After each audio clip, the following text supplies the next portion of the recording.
Constitution apostolique Munificentissimus Deus du pape Pie XII sur le dogme de l'Assomption de la Très Sainte Vierge Marie, suite, numéro 14.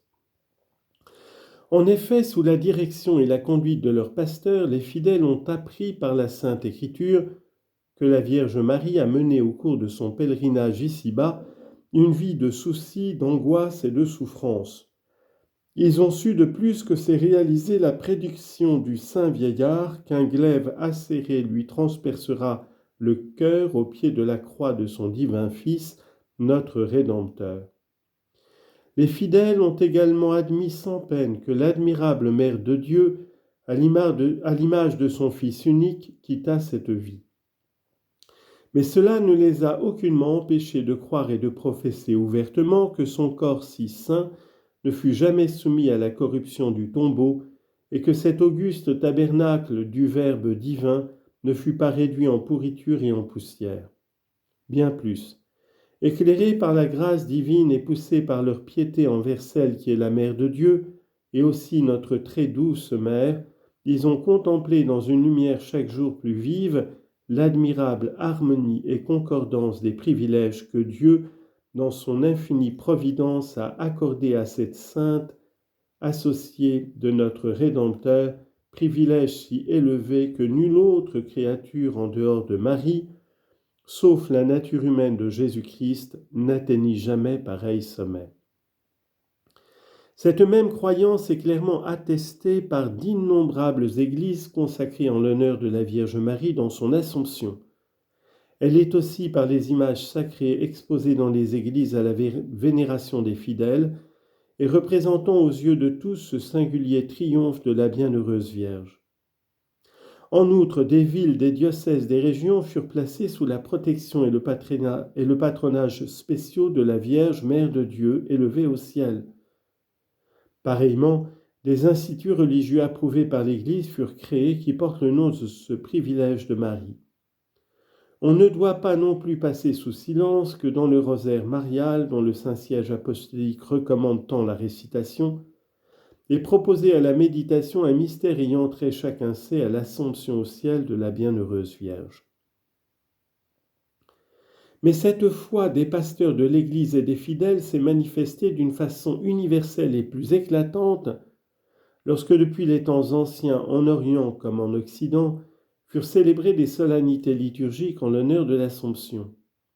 Les pères et docteurs de l'Église, en effet, n'ont jamais manqué de puiser là un lumineux argument, attendu que la liturgie sacrée, ainsi que tous le savent, étant aussi une profession des vérités célestes, soumise au magistère suprême de l'Église, elle peut fournir des preuves et des témoignages de grande valeur pour décider de quelques points particuliers de la doctrine chrétienne.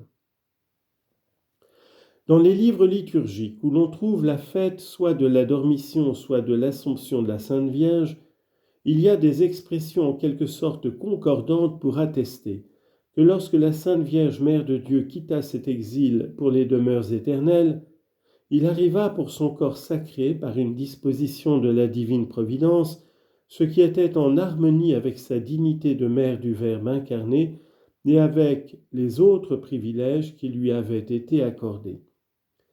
Ces expressions, pour en donner un remarquable exemple, se lisent dans le sacramentaire que notre prédécesseur d'immortelle mémoire Adrien envoya à l'empereur Charlemagne.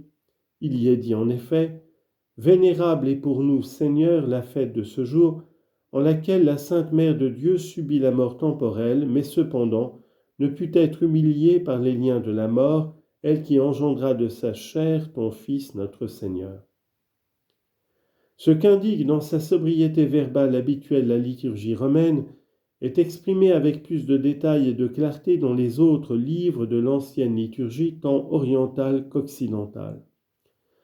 Le sacramentaire gallican, pour apporter un seul exemple, qualifie ce privilège de Marie d'inexplicable mystère, d'autant plus admirable qu'il est exceptionnel parmi les hommes par l'Assomption de la Vierge. Et dans la liturgie byzantine, l'Assomption corporelle de la Vierge Marie est reliée plus d'une fois non seulement à la dignité de Mère de Dieu, mais encore à ses autres privilèges, à un titre particulier, à sa maternité virginale, faveur qu'elle doit à un singulier dessein de la divine providence. Citation. Dieu le roi de l'univers t'a accordé des choses qui dépassent la nature, car de même qu'il te garda vierge lorsque tu enfantas, de même il préserva ton corps de la corruption du tombeau et le glorifia par une divine translation. Fin de citation. Cependant, le fait que le siège apostolique, héritier de la mission confiée au prince des apôtres, de confirmer les frères dans la foi, rendit, en vertu de son autorité de plus en plus solennelle, cette fête apportait l'esprit des fidèles à considérer chaque jour davantage la grandeur du mystère qui était commémoré. C'est pourquoi la fête de l'Assomption, du rang honorable qu'elle obtint dès le commencement parmi les autres fêtes mariales, fut élevée au rang des fêtes les plus solennelles de tout le cycle liturgique. Et notre prédécesseur, saint Serge, prescrivant la litanie ou procession stationnale pour les 4 fêtes mariales, énumère ensemble les fêtes de la Nativité, de l'Annonciation, de la Purification et de la Dormition de la Vierge Marie. Plus tard, saint Léon IV eut à cœur de faire célébrer encore avec plus de solennité la fête déjà établie sous le titre d'Assomption de la Bienheureuse Mère de Dieu. À cet effet, il en institua la vigile, puis il prescrivit les prières pour son octave. Et lui-même, heureux de profiter de cette occasion, entouré d'une immense foule, tint à participer à la célébration des solennités. Enfin, on déduit très clairement l'obligation remontant à une date ancienne de jeûner la veille de cette solennité, des déclarations de notre prédécesseur saint Nicolas Ier au sujet des principaux jeûnes que la Sainte Église romaine reçut en tradition et qu'elle observe encore. Vu que la liturgie catholique n'engendre pas la foi catholique, mais plutôt en est la conséquence, et que, comme les fruits d'un arbre en proviennent les rites du culte sacré, les saints-pères et les grands docteurs, à cause de cela même, n'y puisèrent pas cette doctrine comme d'une source première dans les homélies et discours qu'ils adressaient au peuple. Mais ils en parlaient plutôt comme d'une chose déjà connue des fidèles et par eux acceptée. Ils l'ont mise en plus grande lumière. Ils en ont exposé le fait et le sens par des raisons plus profondes, mettant surtout en un jour plus lumineux ce que les livres liturgiques, très souvent touchaient brièvement et succinctement, à savoir que cette fête rappelait non seulement qu'il n'y eut aucune corruption du corps inanimé de la bienheureuse Vierge Marie, mais encore son triomphe remporté sur la mort et sa glorification céleste à l'exemple de son Fils unique, Jésus-Christ. C'est pourquoi saint Jean Damascène, qui demeure parmi tant d'autres le héros par excellence de cette vérité dans la tradition, lorsqu'il compare l'assomption corporelle de l'auguste Mère de Dieu avec tous les autres dons et privilèges, proclame, avec une puissante éloquence, citation, « Il fallait que celle qui avait conservé sans tache sa virginité dans l'enfantement conservât son corps sans corruption même après la mort. Il fallait que celle qui avait porté le Créateur comme enfant dans son sein demeurât dans les divins tabernacles. Il fallait que l'épouse que le Père s'était unie habitât le séjour du ciel. Il fallait que celle qui avait vu son Fils sur la croix et avait échappé au glaive de douleur en le mettant au monde, l'avait reçu en son sein, le contemplât encore siégeant avec son Père.